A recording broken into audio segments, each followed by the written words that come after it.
La Chambre basse du Parlement a examiné au cours de la séance plénière du mercredi 16 octobre 2024 deux projets de loi en prélude de l'examen du projet de loi de finances 2025, matière principale de cette session budgétaire. Il s'agit du projet de loi portant reddition de comptes exercice 2023 et du projet de loi rectificative de la loi de finances 2024. Un mois après le dépôt de ce projet de loi par la chef de l'exécutif national, Judith Suminwa-Tuluka, l'Assemblée nationale s'est plongée dans l'examen de ces deux textes présentés respectivement par le ministre d'État au budget, Aimé Boji Sangara, et le ministre de Finances, Dodo Fwamba. Dans sa présentation, le ministre d'État au budget a expliqué à la représentation nationale le facteur qui justifie cette loi rectificative de la loi de finances 2024. L'accroissement des recettes est imputable à la prise en compte des 1749 milliards de francs congolais relatifs à la renégociation du contrat SICOMINE reparti au titre des royalties à 908 milliards de francs congolais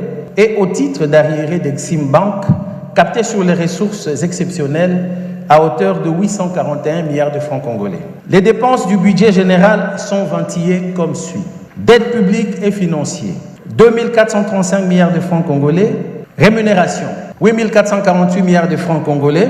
Biens, matériels et prestations, 4127 milliards de francs congolais. Transferts et subventions, 4637 milliards de francs congolais. Le ministre de Finances a pour sa part relevé le contexte dans lequel s'est exécutée la loi de finances 2023 ayant impliqué l'exécution budgétaire enregistrée. En 2023, les recettes du budget général ont été réalisées à hauteur de 26 000 milliards, 474,43 milliards de francs congolais sur une prévision de 30 000 milliards, 299,63 milliards de francs congolais, soit un taux de réalisation de 87,38%. Elles comprennent les recettes internes et les recettes extérieures. En ce qui concerne les dépenses, constituées des dépenses du budget général, des budgets annexes et des comptes spéciaux, les dépenses du pouvoir central prévues à 32 000 milliards, 456,78 milliards de francs ont été exécutées à hauteur de 31 000 milliards, 316,23 milliards de francs, soit un taux d'exécution de 96,49%. Puis s'en est suivi plusieurs heures de débat au cours duquel les élus nationaux ont exprimé sans langue de bois leurs revendications, questionnements et préoccupations sur les deux projets de loi sous examen. Ce tracas ont gravité autour de dépassements budgétaires, les écarts constatés entre le budget alloué et ceux décaissés, la paupérisation de la population et tant d'autres remarques. Après plus de 9 heures de débat général qui s'est étalé sur 2 jours, soit du mercredi 16 au jeudi 17 octobre, et 150 interventions où opposition et majorité s'accordaient et se désaccordaient, c'est donc de manière brève et concise que les deux ministres ont éclairé la lanterne publique tout en reconnaissant la dextérité légendaire qui caractérise le président de l'Assemblée nationale dans sa manière de réguler le débat. Satisfaits de ces réponses, les députés nationaux ont voté à l'unanimité pour la recevabilité de 10 projets de loi. Au vu des résultats de vote, l'Assemblée plénière déclare recevable le projet de loi des finances rectificatives de l'exercice 2024.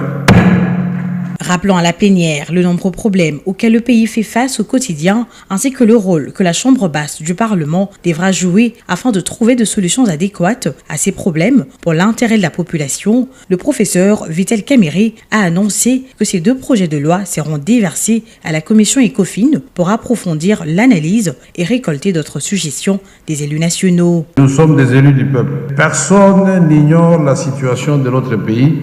Au moment où je vous parle, il y a des commissions gouvernementales qui ne sont pas aussi payées.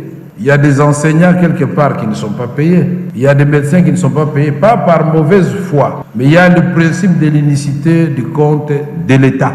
Grâce aux efforts incessants du président de la République, Félix Antoine Tshisekedi Tshilombo, les membres du gouvernement, des députés et les membres des autres institutions, nous essayons, dans des conditions difficiles, pays en guerre, d'améliorer les conditions de vie. Même la plus belle femme du monde ne peut donner que ce qu'elle a. Et nous allons les envoyer, c'est-à-dire les deux projets de loi, pour un examen approfondi à la Commission économique, financière et de contrôle budgétaire. Nous accordons à cette commission un délai de 10 jours en vue de réaliser le travail, lui confier et d'en déposer le rapport au bureau de l'Assemblée nationale. Pour finir, la plénière a statué sur le deuxième point à l'ordre du jour, à savoir la présentation de membres de commissions permanentes et leurs bureaux constitués après consensus de différents groupes parlementaires. Les dés sont ainsi jetés pour que les députés nationaux se penchent maintenant sur l'examen de la loi de finances 2025 en mettant en avant les intérêts du peuple afin de permettre au gouvernement souminois de mettre en œuvre son plan d'action adopté lors de son investiture par l'Assemblée nationale.